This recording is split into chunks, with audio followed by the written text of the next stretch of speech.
Welcome to the MMG podcast. Today we're joined by Tom. Tom, introduce yourself. Let us know who you are and what you do. Hello, nice to be here. First of all, thank you for having me. It's a great pleasure. My name is Tom. I'm 41 years old from Israel, Kfar Saba. I'm married and have two little kids, and one more on the way. So that's the most important thing. But we're here for different reasons. I'm a technician / audio tech / IP guy, just starting, and I'm in the broadcast business for short of 14 years, 13 years, something like that. Mainly sports, mainly live sports, but a lot of shows, music also. That's the origins of where I came to this place. Okay, and you're involved with a university as well, aren't you? Yeah. So basically, in the last 2.5, 3 years, I'm at Ariel University, which is one of the 10 universities in Israel. I'm the technical supervisor of the communication school here, which is surprisingly complex and interesting. I came to this job because I had a really hard grind in the last few years with little kids, and everyday broadcast on premise was a bit tough for me, and I wanted something more relaxed. But it was very, very interesting in terms of the occupation, the complexities technically. To my surprise, I thought it would be a lot easier transition, but it's good. It's great. I like it. It looks really cool. Like seeing the pictures, it looks like it's been done really well. Were you involved in the design of the space as well, or the technicals, or is it just you manage? It's a great question. I came when the tech supervisor, which was here 12 years since the beginning, left a year before they had me. And because they thought their suppliers were in quick response, they thought they were okay, everything they need.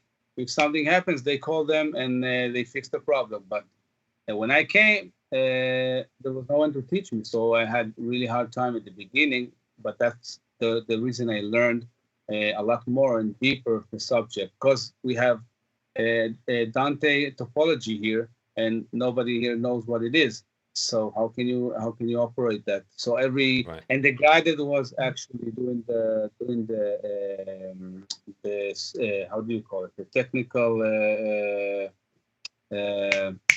how do you call do you mean the installation building? Not the installation, the support. Sorry, the okay. Support. Yeah. He left for another industry altogether. So they had nobody really, and it was a funny situation.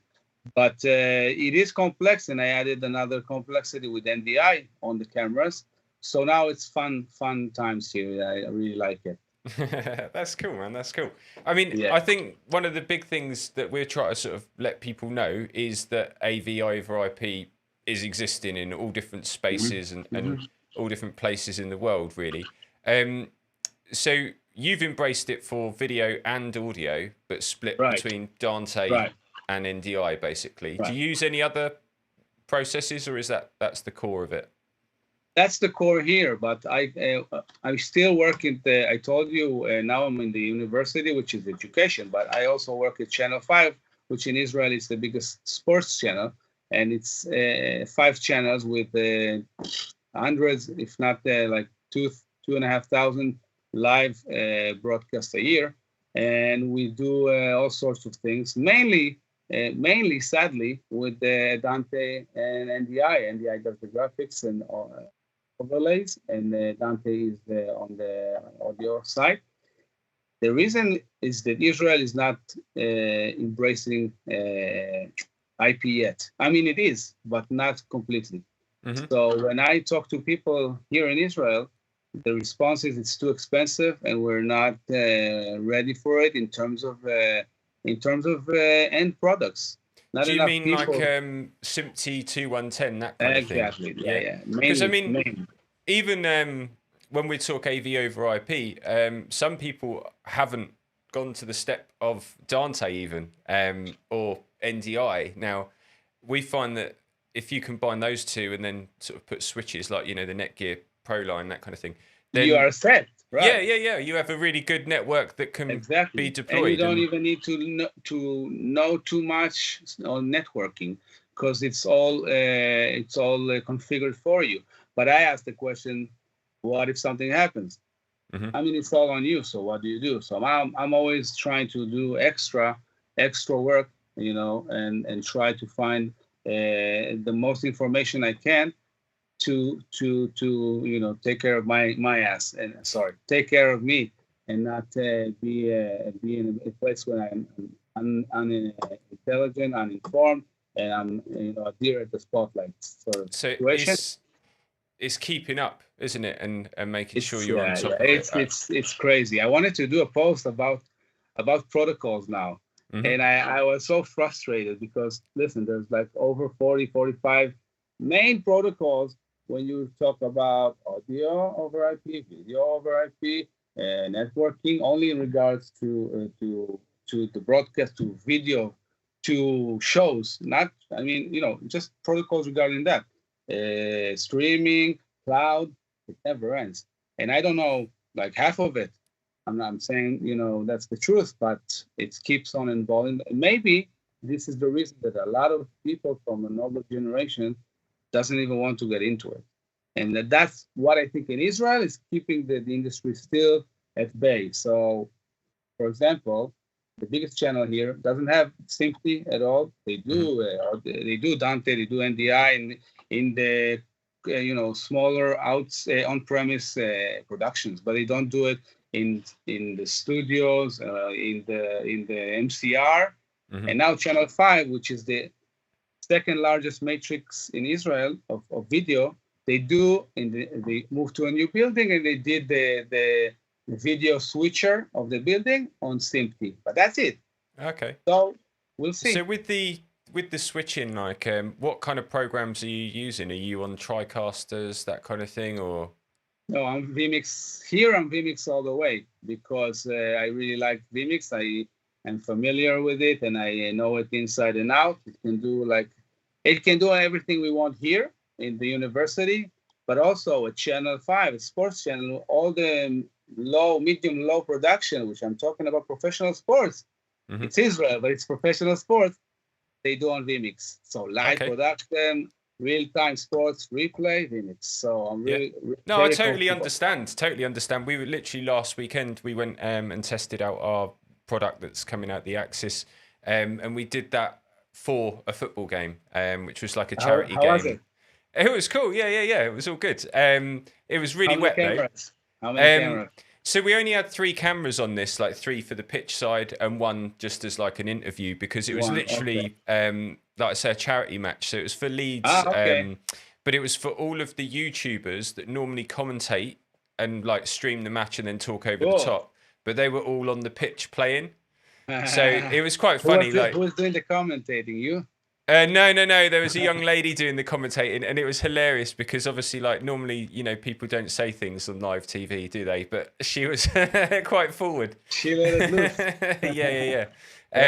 But it was good. It created a good character. And did you do any replays? Yeah, so we did all of that with vMix, and that's what I was going to say. Like, it was super simple. I think a lot of the time it just comes down to making sure you've done that pre-production, really, isn't it? Like, so we got there and everything fired up. We didn't have to do anything apart from just connect the connections, Right. It was all pre-programmed. But that's, I'm already converted. Low budget is great. It's great. TriCaster we had before here, but I didn't have enough time working on it. I'm not super confident, but I know it's a great solution as well. I think it just takes a bit of time to get used to and learn. And for some people, that's where they come from. And so I feel like that's good, because then they can transition to the next point. Exactly. Using that. No other option. I don't see any other way. Exactly. But, vMix, lovely. I love it. I'm a vMix fan, and I'm a diehard vMix. And even though I had 2 blue screens, 2 crashes in my 7 years in vMix, I'm still advocate vMix fan. Don't worry. Well, I think, to be honest, in terms of hardware and that, I'm thinking back to like when I used to just do sort of more freelance kind of audio video work, like sort of decade ago, really. And you don't really think about it, but the number of times that I've had a switcher not work, and I did have to turn it off and on and get to go again, I don't really see that with the computers and machines that we use now. So whereas things are software based and a lot of people are like, oh my God, that might cause a problem. I think I see less of it, in all honesty. You're probably right, but if you ask me, I'm still more comfortable in the software in closed circuit inside a box than a PC. Mm-hmm. I'm still old-fashioned that way. Maybe I'm wrong, but you're right that the crashes we had 15 years ago when I started was a lot more frequent on PC than today. Today it's almost doesn't happen. You're right. Yeah, it should be day to day. Before that is some reason that a big sports channel lets himself go and make production, and okay, if it's crashed, bring it back to MCI, we'll take it over, we do some marketing and bring it back to you. So it's really amazing the development. I'm happy. What do you think will happen in the future? Like, because that's another sort of key point. Like, we've done 5 years since COVID that happened, and then that was the main catalyst, the main driving force over this. Yeah, it was. And now I think the main driving force is to do with the fact that like we need to have a think about what we're doing. Like we've got all these options, we've got all this technology, but it's amazing. Amazing. What next? Like, are we going to do this and make it so that we kind of be a bit more sustainable, or are we just going to crack on and what's the point? I don't see any other reason. Sorry for interrupting. I don't see any other reason that it's taken over the whole broadcast industry. I don't see any other way. I mean, if you got IT guys in every media outlet, IT sections, and people are into networking, and every device is on IP now, you won't go back. So now the main job is to make it reliable as possible, easier as possible. Because even if you have people that know SIMPT and all the dashes and all the dots and all that, and I'm lost. I'm being honest. I'm lost right now, and I'm learning. But you have to make it simpler, and you have to make it reliable. And that's it. I mean, the price tag, even though it's expensive, it still is cheaper than SDI and old-fashioned. It's just that you're not sure about it yet to put all your money on the whole infrastructure. And when you do that, I think all the line, I mean, from camera to the MCI will be IP based. I think it's like 5-10 years from now, but I'm optimistic. Maybe. Sure. What do you think? Well, I'm seeing people connecting now and changing what they're doing, but it's related to the scale and the size of the company as well. So there's some companies that are so invested and want to move forwards that they're just doing it regardless, right? The capital involved or not is fine. But typically for a smaller company, whether it's production or some other sort of niche within the AV sector, if they're small, they're nimble enough to change what they're doing. It's not a big deal. They've got like 1 or 2 switches, maybe hardware based. So it's not too hard a pill to swallow, is it? To move on and go, right, that's they're gone. That's what I thought. If you've got 30, 40 in a warehouse and you're about to make all of them obsolete, That's a hard decision. Yeah. Exactly. That's a hard decision. But then it depends, because if you do that, then actually you probably end up in a better place you end up saving long term. More money. Yeah, because of the fact you're not having to move everyone everywhere all the time, or because that device goes out as 5 different things, it just keeps coming off the shelf. Right, exactly. And it's always the price tag always goes down in this kind of thing. Well, yeah, that's supply and demand sort of territory, isn't it? You know, it's sort of that vibe. I think it's A, supply and demand, and B, what about the talents? I mean, the technical talent. I mean, who will know how to operate it? How many people? Is there enough? Are there enough people that knows all the protocols and can come in and say, I want this, this, that, and are comfortable? And there are, but I'm not sure that it's the same people that are still SDI kind of fiber guy that come from more, not analog, it's digital, but more plug and play than configure. It's a lot more configurations now. It's better, it's scalable, it's interesting, and it's cheaper in the end, but it's still, the cutoff is still not there, I think. But it's a matter of maybe a few case studies that will be, they did this whole production, and everything was working. It's starting, but when you see more and more of that, the examples that IP can bring, then I think the whole industry will follow. I think it's already happening, but maybe in Israel. No, I think it's the same everywhere. I think it's already happening, but it's just filtering through. Like one of the biggest things I used to always have is that you'd want a common language. So I was doing audio originally, and then Me too. So the big thing to master is to actually understand the different frequencies literally by number, so that you can communicate with one another about 450 hertz, turn it down, rather than that or whatever, it doesn't the humming, the peaking, the feedbacks. So being more precise. And then from video world, it's the same. There's certain bits within that, and then this is like AV over IP. So what are the key bits of language that we all need to be able to say, turn that thing off, up, down? It's a great question. It's a great question. And I'm not sure I have enough experience to answer that. But I seem to notice that the most important things are bandwidth, as always, doing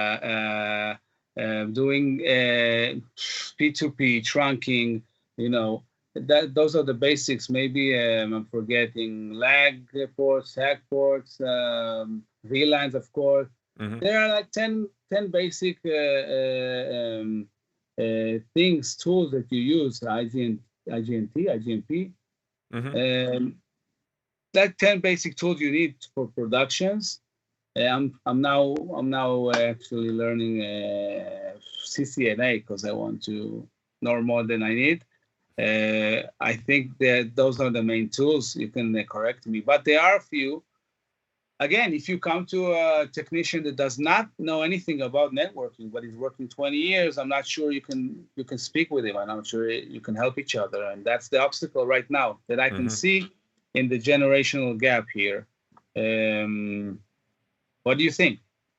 Well, I'm kind of focused at the minute. Like we've been doing quite a lot of training in person, so in the UK, and we do what started out as vMix training. But we've now sort of built on that really. So it is still at its core vMix training. But we also cover NDI, a bit of networking. So not like really intensive, but like you say, bandwidth. We talk about how much can fit down a pipe and why, and what you might want to do to squeeze a bit more. And then we sort of move on to the idea of here's a booklet of what we've just talked about that tells you these processes that you can repeat in your own time, so that you can just, muscle memory kind of stuff. You need some kind of a manual. Yeah, and this is all the idea that then you create like common workflows, so that if someone starts something, like maybe someone builds a show and then someone else goes to run the show, they know what is happening. They know where the handover points are, which is working really well. But obviously, there's only so fast we can go with that. So we're training people in like pockets, and then obviously they're then telling other people and things. But I don't know. I would love to do. What do you think? Do you think that the training does enough for them to feel comfortable and confident, or it's a process that they come back to you and keep asking questions, and how does it go? It depends. It depends. So if they're already a technician, so they're a sound guy, the video, whatever, and they come, then actually they're already kind of primed for the thought process. So it's just about replacing different languages. Different bits of kits or language. And so they've already got the mentality of a technician anyway. They're already going to start questioning why things work or hit Google to find out what this is or whatever, right. you know? Troubleshoot everything, reset everything, exactly. isolate everything, yeah. Why? How can I break this? Basically, is the question, isn't it?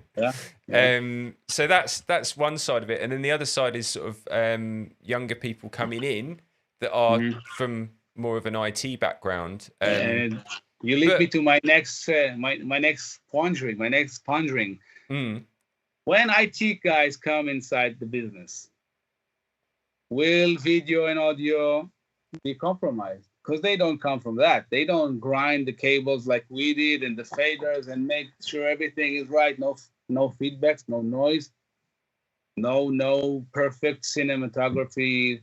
I don't know. I mean, we help in those kind of aspects. We know something about that.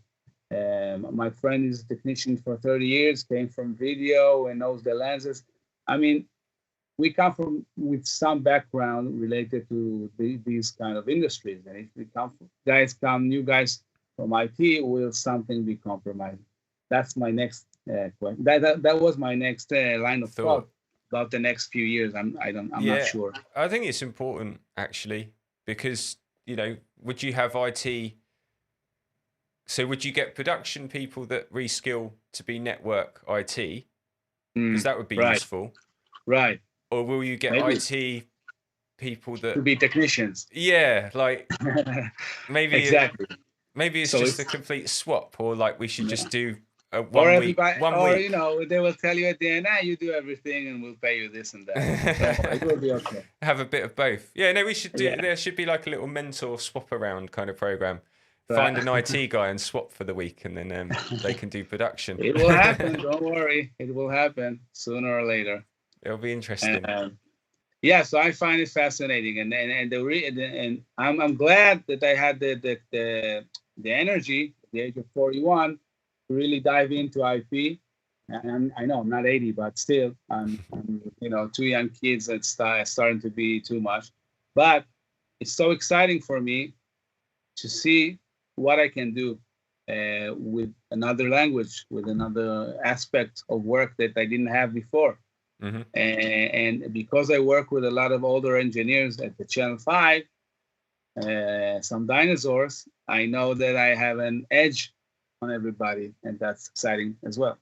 I like the middle ground, because I'm a similar age, and like we are in the middle ground. Yeah. So you've got the background of what stems right back to the analog, like in terms of sound tests and things, right? But equally, you've got the ability to see what's coming. Right. And the energy to learn it. Yeah, right. So it's a good position to be in. And it's just about how we balance everything so that, you know, the young people can come up and learn. I mean, we used to teach like audio on analog desks, even though the digital ones were still there, so that people could understand it from that principle. But now it's actually getting to the point where that almost seems like we don't need to do that. Like it's... where's the journey start? It's only because we like it. And we romanticize about it, and we, you know, want to show other people. You're right. You don't need to anymore. It's all digital. It's all not even digital now. I don't know. It's digital, but IP is even taking it to another level. You're right. You don't need to. But I think there is something to do with to teach the basics, even in a fly course, even in a short way, maybe help the mind to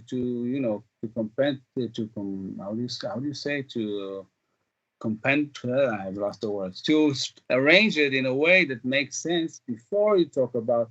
But if you talk about only data and IP and protocols, I don't know. I think people will get lost if they don't come from IT. So it's just kind of how you break it down, I suppose. I still think you can teach the basics and on it to add all the other layers, and it's beneficial to the person, I think. Still, yeah. Tom, one of the other things I was going to chat about with you was just, you know, on your LinkedIn, because I think this is quite interesting. This is good, right? you've put quite a few charts and things up, comparing things and questioning stuff. I think it would probably be worth you just letting people know where they can get to you, where they can join and see, because I find these really insightful. And sometimes I look and I'm like, okay, yeah, that's fine, that's good information. And then there's some that really sort of pop out, and it just makes you consider an aspect. I think it's really, really healthy. So where can people like join you on LinkedIn? What do you mean where? Well, so if someone wanted to find you, what would they type in? Oh, Tom Bar Nachum. That's my name, Tom Bar Nachum. TOMBARNACHUM. Listen, about the charts and all that stuff, I'm just mixing LLMs, like different LLMs, the Gemini, the Chat. I'm asking it 100 questions now. I'm asking a question that's on my mind, and because I'm learning this stuff, I'm always interested. So I'm asking this and this and this, and then I'm revisioning. Every post is like 50 revisions. I'm exaggerating, 20 revisions, which I fine tune, because you can count on the LLM. I'm only feeding it what I want to know, and basically it's only shortening the amount of time which I would need to examine the situation. That's it. It's only shortening from me to the source, but because I have a little experience, I can say, no, this is way wrong, or this is not, that had anything to do with it, and this is good and this is bad. And then I make I like to do the charts, but it helps me to remember what the post is about. But it's not scientific data all the way through. I'm not pretending it is, and never said it is. So people don't take me too serious. It's just me, curious and having fun with the ideas studying and trying to put it into simpler terms, if we can call it that. That's it. I think this is great. Honestly, like I take it for exactly what you're saying. And on the sort of feed or whatever, if I see something pop up like that, 9 times out of 10, it is yours. And wow, I need to stop. Yeah. No, it's good. Like I say, just sort of every now and then, I just sort of have a look through, and you might sort of have a little moment of spike and be like, oh yeah, that's interesting.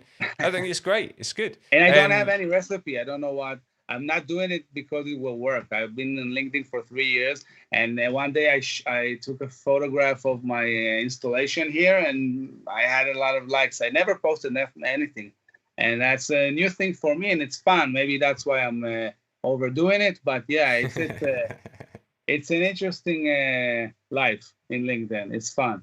It's I agree. And it's more of a new thing, isn't it? Where people are actually communicating in that way. Right. But that's how you learn, and that's like exactly what we need as an industry right now. That's exactly what we need. All communicate, all have ideas, and some are right, some are wrong. That's all good, Have you got, and I'll just do this as a little close, any advice for anyone that would like to get into the industry at the moment? Because we ask everyone that, right? Because there might just be one person that we help somewhere along the way, and that's good.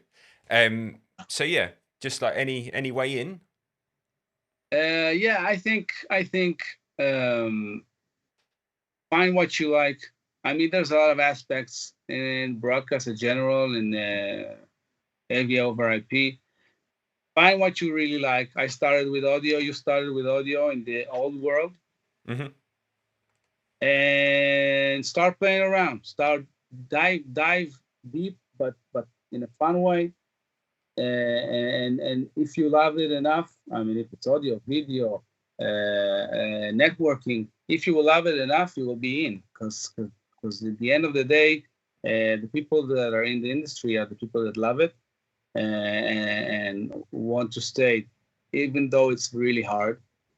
So be prepared for an interesting journey. But if you will love it and pick one thing, you will start your breaking, and you won't regret it, I think. I saw someone mention you can even buy a really cheap gear and start having fun, doing a podcast, doing streaming of yourself, of your friends, or whatever, and you will see the feedback. You will see that it's really pulling you in more and more. I hope it was clear. I'm not sure, but no, it sounds clear. You can edit something out there. No, it sounds good. Depending on you. Tom, I'm going to wrap up, mate. But it's been a pleasure having a chat with you and Thank you, sort of seeing what you've got to say around these topics. Thank you. Thank you. You too. Hopefully, the idea is now that just more and more people keep talking, right? Yeah. I will keep posting stuff on LinkedIn until you remove me from your friend. No, I'm kidding. That's great. Cool. Have a great day, man, and thank you for having me. You too, mate. See you soon.